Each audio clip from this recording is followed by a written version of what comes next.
l'info éco.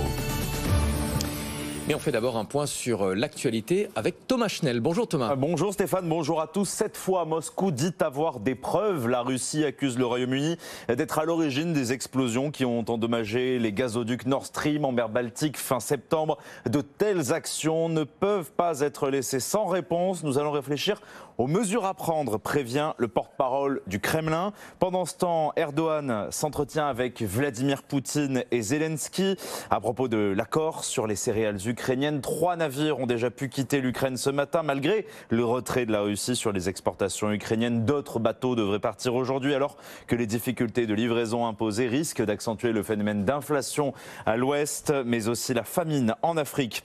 De leur côté, Emmanuel Macron et Volodymyr Zelensky ont convenu par téléphone de l'organisation d'une conférence internationale à Paris le 13 décembre prochain afin de soutenir la résilience civile ukrainienne et une conférence bilatérale pour mobiliser les entreprises françaises la veille, le 12 décembre.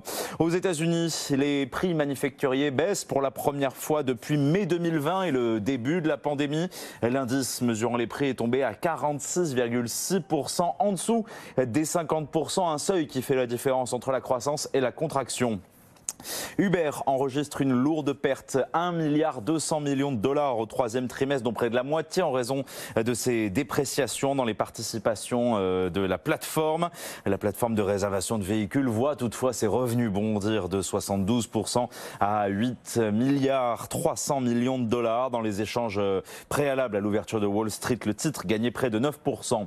De son côté, Pfizer relève ses prévisions de vente de vaccins anti-Covid pour 2022 à 34 milliards de dollars. C'est 2 milliards de plus qu'anticipé. L'entreprise, en conséquence, révise à la hausse son chiffre d'affaires pour l'année, désormais attendu entre 99 et 102 milliards de dollars. Le vendeur de meubles Made, lui, jette l'éponge. L'entreprise britannique annonce son intention de nommer des administrateurs du cabinet PwC à la suite d'une demande du conseil d'administration.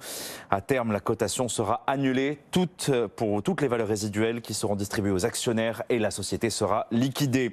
Thales enfin confirme être visé par des hackers. Le groupe électronique français ouvre une enquête interne sur une allégation de vol de données par un groupe russophone menaçant de dévoiler les données dans 6 jours. Toutefois, aucune demande de rançon n'a été signalée. 16h03 sur BFM Business, BFM Bourse avec Stéphane Pedrazzi. C'est parti. Merci beaucoup Thomas Schnell. On se retrouve dans 1 heure. On fera un nouveau point complet sur l'actualité.